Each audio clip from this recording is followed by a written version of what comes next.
Kasunod ng nangyaring magnitude 7.8 na lindol na tumama sa Maasim, Sarangani nitong Lunes, nabuhay ang panawagan ng ilang guro at mga magulang sa Maynila na dalasan ang pagsasagawa ng earthquake drills sa mga paaralan sa Kalakhang, Maynila. Lalo pat nananatiling banta ang posibleng paggalaw ng West Valley Fault na ayon sa mga pag-aaral ay maaaring magdulot ng hanggang magnitude 7.2 na lindol na posibleng makaapekto sa mga lugar mula Bulacan, Metro Manila hanggang sa Cavite at Laguna. Talagang dinadasal ko na laging ligtas, di ba?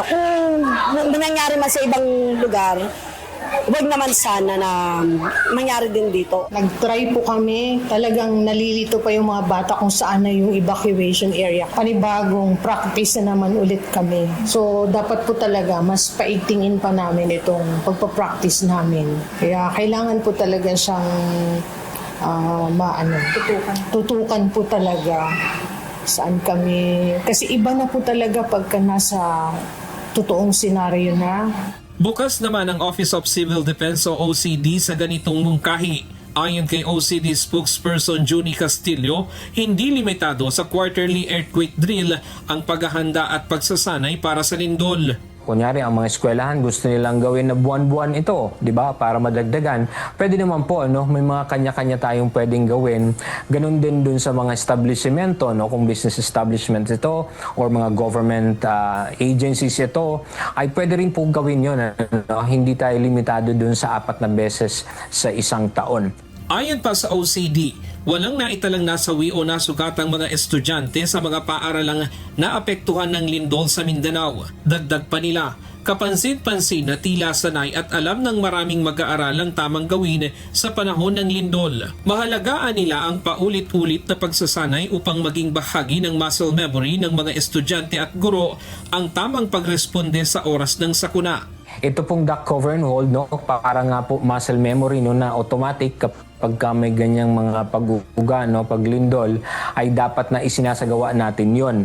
Mahalaga rin po na isinasagawa natin yon kung saan tayo nandun madalas. So ang mga estudyante sa eskwelahan, para alam nila eksakto saan sila magsasagawa ng duck cover and hold. Ayon naman sa training officer ng UNTV News and Rescue, may kailangan ng baguhin sa mga earthquake response procedure na ginagamit natin sa bansa. Gaya halimbawa sa mga lumang gusali na maaaring bumagsak agad kapag tinamaan ng malakas na pagyanig. Kasi ang karamihan na alam ng iba, kumbaga sa lahat ng situation during an earthquake, applicable yung duck cover and hold.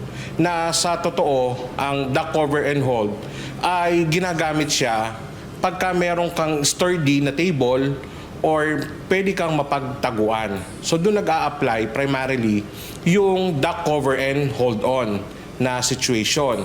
At ngayon, ang isa sa nakita din natin ay yung pagka naabutan ka ng lindol dun sa mga open area, dun sa mga open space na which is yung duck cover and hold ay hindi siya applicable doon sa mga ganong situation kasi wala kang mapagtataguan. Kasi ang isang, kumbaga, masasabi natin na limitations ng pagpa-perform noon is number 1, yung babagsak at yung babagsakan.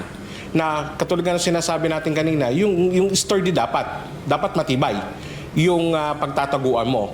Kasi kung yung pinagtaguan mo hindi naman din ganun ka-sturdy or hindi ganun katibay, pagka may bumagsak doon, ang tendency, maiipit ka din talaga.